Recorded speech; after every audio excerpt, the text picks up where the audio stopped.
Bonjour les Itata et soyez les bienvenus dans votre rendez-vous avec l'actualité. Écoutez ça, du 18 au 21 mai prochain, la ville du François aura la chance d'accueillir un très beau festival. Et pour le découvrir, nous recevons aujourd'hui l'un de ses coordinateurs et aussi co-organisateur, Monsieur Gilles Voyer. Bonjour. Bonjour tout le monde, bonjour les Itata. Eh bien, bienvenue sur le plateau. Vous allez pouvoir nous parler de ce fameux festival pour lequel on fait sa 3e édition en 2023, le Music New Live Festival. Tout à fait, alors c'est un festival auquel nous tenons beaucoup. Alors nous sommes 3 dans l'affaire avec Hugues Jean-Louis, donc, qui est le propriétaire des lieux, Tony Chasseur et moi-même pour la coordination artistique. Et nous avons fait une première édition en 2019 pour l'inauguration du site avec que des artistes locaux. En 2022, l'année dernière, nous avons rendu un hommage à Kassav dans un concert qui s'est appelé Eya Kassav avec une 50aine d'artistes antillais qui ont rendu hommage à ce groupe, qui était là d'ailleurs, donc ça nous a vraiment fait plaisir. Et puis cette année, ça y est, on se lance dans quelque chose de plus ambitieux, sur 4 jours avec un partenariat intéressant avec la mairie du François, qui nous permet justement de pouvoir doter la Martinique d'un festival à l'image de ce qu'on trouve dans d'autres îles caribéennes. Alors, l'originalité, c'est que les matinées seront différentes des soirées. Les matinées, ce ne sera pas des concerts, ça sera une découverte du patrimoine, ce qui fait rayonner la Martinique. Et puis le soir, on ira bien sûr à la découverte d'artistes 100% locaux pour les 2 premiers jours et ouvert à l'international pour les 2 derniers. Complètement. Alors, l'idée quand même, c'est qu'on puisse venir en famille. C'est un concert qui a lieu sur les vacances scolaires. Enfin, un festival qui a lieu sur les vacances scolaires, donc du 18 au 21. Donc les matinées, on peut venir voilà, avec un pass, une maudite somme qui permet de partir visiter les îles du François, les îles du François, visiter l'habitation Clément, s'adonner à toutes sortes d'activités dans le bourg. Enfin, ce sera vraiment bien balisé par la mairie du François. Et après, les concerts, les 4 jours commencent à 18h, ce qui permet vraiment de passer une journée en famille et après d'assister au concert. Et généralement, autour de 22h, les plateaux sont terminés. C'est vraiment une invitation à venir donc, découvrir tout ce qui est culturel et sportif sur le site du François. Et puis après, assister à des concerts. Alors, vous évoquiez l'existence de passes. Ce sont des passes journaliers ou on peut venir aussi sur plusieurs jours? Alors, pour le 18 et 19, ce sont des passes journaliers, autour de entre 20 et 25 euros, ça dépend le billet par lequel. Voilà. Et puis, alors avec un pass, on a accès à toutes les activités et aux concerts du soir. 18 et 19, les concerts se passent à l'espace Filia, qui est donc un espace en plein air. C'est une ancienne carrière qui a été aménagée en plein air, qui prend quand même entre 1500 et 2000 personnes. Donc c'est un lieu quand même intéressant. Et le 20 et le 21, ce sont des concerts où il y a plus d'artistes et qui se passent à la Palos Arena, au François, que tout le monde connaît. Alors le choix de cette ville, le François, il était dirigé pour faire découvrir une région de notre île en particulier. Qu'est-ce qui s'est passé? La Palos Arena est au François, donc ça c'est une première chose. Deuxième chose, le François, comme d'autres communes, mais bon, le François a cet avantage d'avoir plusieurs voies d'accès. Donc on peut arriver par le Lamentin, par le Robert, par le Saint-Esprit, par le Vauclin, ce qui, en termes d'affluence, permet une gestion quand même intéressante. C'est un lieu qui a aussi l'habitude d'accueillir de grandes manifestations. On pense à l'arrivée du Tour des Halles, donc il y a un vrai savoir-faire en termes de gestion des flux, gestion des parkings. Et puis, la mairie avait aussi ce projet en journée de faire découvrir tous les attraits artistiques et culturels et sportifs du François. Donc, on a simplement réuni les 2 événements, nous avec l'aspect musical et la mairie du François avec toute la découverte du François. Donc, tout ça fait qu'on arrive à cet événement qui est quand même assez important à l'échelle de l'île. Alors, vous évoquiez la mairie. Un tel événement a besoin de plusieurs partenaires. Voilà. Pour pouvoir rayonner, on sent bien que c'est multidisciplinaire. On parle de sport, on parle de culture et puis on parle de musique. Finalement, c'est aussi le reflet de l'artiste que vous êtes, de toucher un peu à tout.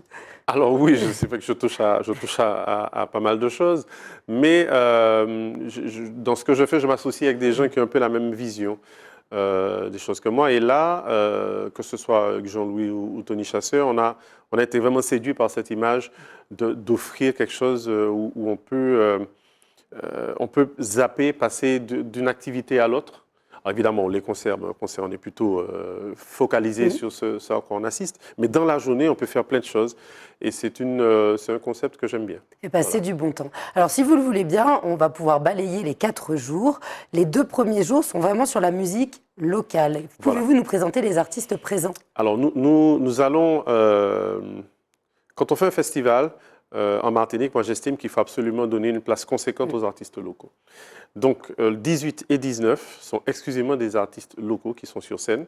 Donc, le 18, on va commencer par le régional de l'étape, c'est-à-dire Dédé Saint-Prix, qui est originaire du François, qui est franciscain.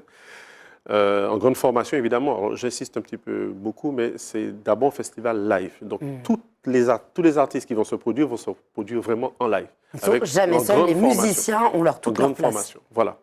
Donc, Dédé Saint-Prix, à 18h, le 18, et après, autour de 19h30, Sahel and Friends. Donc, Sahel avec quelques amis, là aussi en grande formation live, et Sahel qu'on ne présente plus, qui est un artiste reconnu sur la place. Et voilà, donc c'est intéressant parce qu'on a un artiste vraiment qui est dans la tradition, Dédé Saint-Prix, et puis tout ce qui est dancehall avec Sahel. Avec un mélange aussi de publics de générations différentes. C'est ce que nous espérons parce que c'est un festival martiniquais où les gens doivent pouvoir venir assister en famille et apprécier des musiques complètement différentes. Le 19, donc là on est sur une autre offre musicale avec un premier groupe, Wanazik, qui fait du créole jazz instrumental. Donc là aussi c'est un autre public qui peut être intéressé par cela. Et derrière, on a le label Be-Caribbean qui appartient à Joël Jacoulet avec tous ces artistes. Et c'est génial parce qu'il a réussi à réunir carrément presque tous ces artistes avec Victor O, Izzy Kenenga, Goldie, enfin tout son panel de chanteurs qu'il a produit. Et c'est quelqu'un que j'aime beaucoup, Joël, qui a beaucoup de talent et qui a l'occasion de présenter un peu tout ce qu'il a fait sur scène. Alors ça donne très envie parce que même si on connaît déjà ces artistes et qu'on les a vus individuellement en concert, voir cette rencontre, ce partage, et puis aussi il y a des moments exceptionnels lorsque différents artistes se rencontrent et improvisent. Bien sûr, et puis c'est l'occasion aussi pour nous, même si c'est en backstage ou sur scène, de pouvoir se rencontrer, de pouvoir communier ensemble, d'échanger. Et c'est toujours très agréable de pouvoir, à l'occasion d'un festival, se rencontrer. Donc c'est du plaisir pour le public et pour les artistes qui s'amusent. Et pour les artistes qui sont sur scène, voilà. Donc 18 et 19, on est à l'espace Filia. C'est un espace très convivial, très sympa, très beau. Et j'invite vraiment les gens à venir découvrir ou redécouvrir. Ou redécouvrir, évidemment, oui, cet espace. Et les artistes. Ensuite, nous allons passer aux 2 derniers jours là, avec l'ouverture à l'international qui va se passer dans un espace plus connu. Et bien plus grand. En fait, alors, en journée, on a toujours les pôles d'attraction proposés par la mairie de François. Et puis, là, on arrive à un plateau d'artistes plus vaste. Le samedi 20, on est vraiment sur un public jeune. On a fait une programmation vraiment jeune avec Morane Voyer, Ronicia et Kofi. Kofi, c'est sa première venue en Martinique. Là aussi, en grande formation. Pour vous donner une idée, Kofi, c'est 18 personnes qui débarquent. Ronicia, c'est une dizaine de personnes qui débarquent. Donc, c'est vraiment, ils viennent en force pour vraiment donner un vrai concert. Donc, le 20, on attend tout le jeune public, Morane Voyer, Ronicia et Kofi. Donc 3 temps bien différents. Et lorsqu'on vient pour là, on peut arriver au 2e, au 3e ou faire les 3. Il n'y a pas de problème. Ah non, là, une fois qu'on y est, on reste là et voilà. Alors, on ouvre les portes à 15h et de 16h à 18h, on a des DJ pour chauffer la foule à blanc. Et après, on démarre les concerts. Alors, où se trouve cette 2e étape? Alors, cette 2e étape se trouve donc à la Palouse Arena. Voilà. Donc, la Palouse Arena, c'est un espace donc, là aussi ouvert qui peut accueillir jusqu'à 7000 personnes et qui vraiment offre toutes les conditions idéales pour passer de super moments. Et tous les concerts qui s'y sont déroulés, je crois qu'ils sont restés gravés dans la tête des gens parce que c'est un lieu qui est très beau, très accueillant. Et avec des conditions techniques, puis on est en plein air, donc on a des conditions techniques exceptionnelles. Et de son. Alors avant qu'on passe à la dernière journée et sa programmation, si l'on a envie de se restaurer, boire, tout sera prévu. Tout est sur place.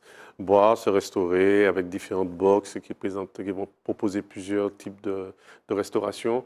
Les gens viennent passer un long moment, donc il faut absolument qu'on puisse les accueillir dans les meilleures conditions. D'accord. Donc Et puis là, on peut échanger, danser. Bien sûr, alors on se sert des expériences passées pour vraiment faire en sorte que les gens soient les plus à l'aise possible.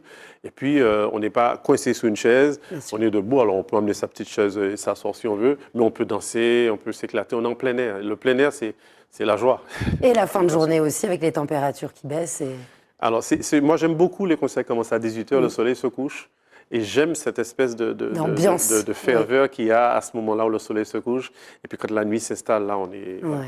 Et j'ai en tête, que ce soit l'inauguration et Yakassav ou cette édition, commencer à 18h et finir à 22h, c'est top parce que, évidemment, on ne rentre pas trop tard chez soi.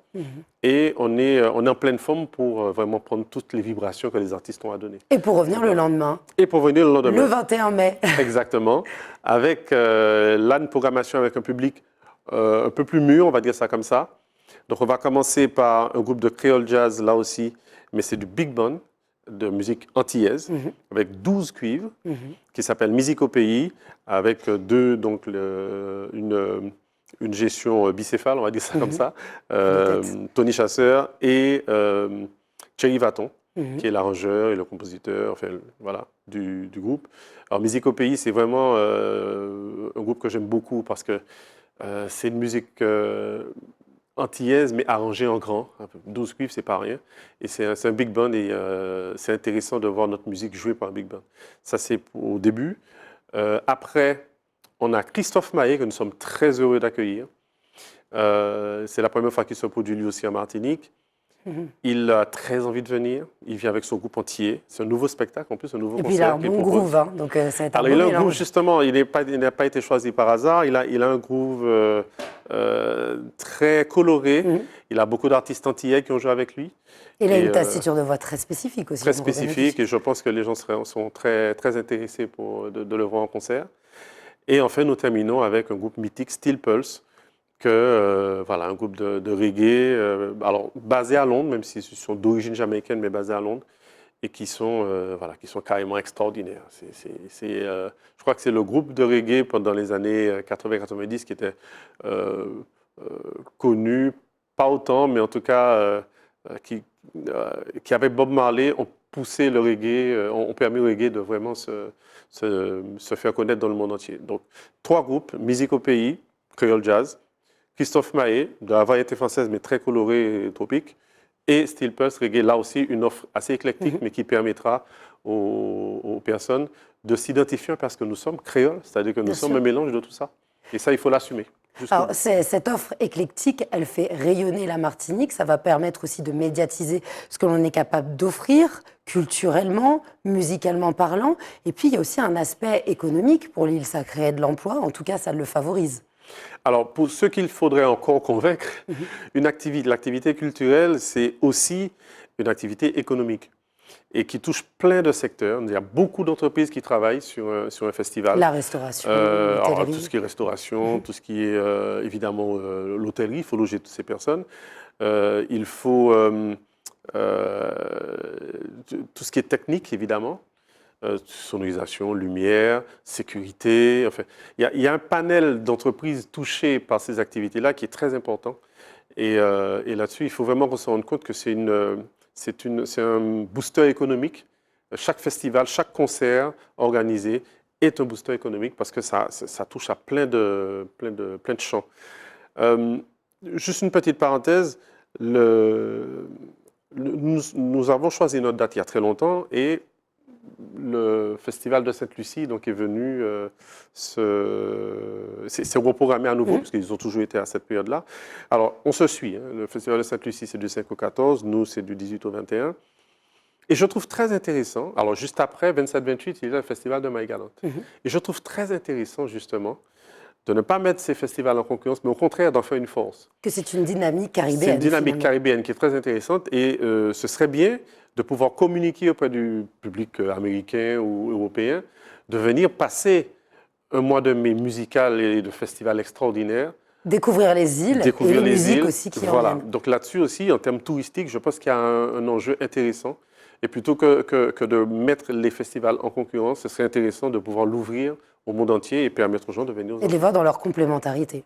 Voilà, tout à fait. Alors, je vous propose qu'on rappelle les dates, 18-21 mai. Où peut-on voir la billetterie et les informations? À palouzarena.com pour les concerts des 20 et 21.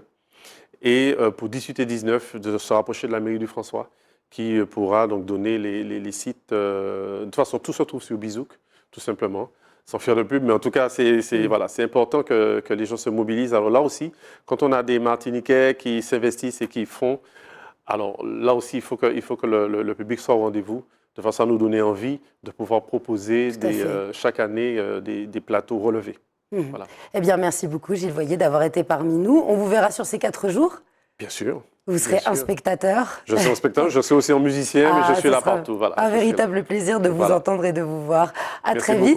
Merci beaucoup de m'avoir invité. À bientôt. Merci beaucoup, les Itata, d'avoir été présents pour ce nouveau numéro. Je vous dis à très vite pour un prochain Écoutez ça.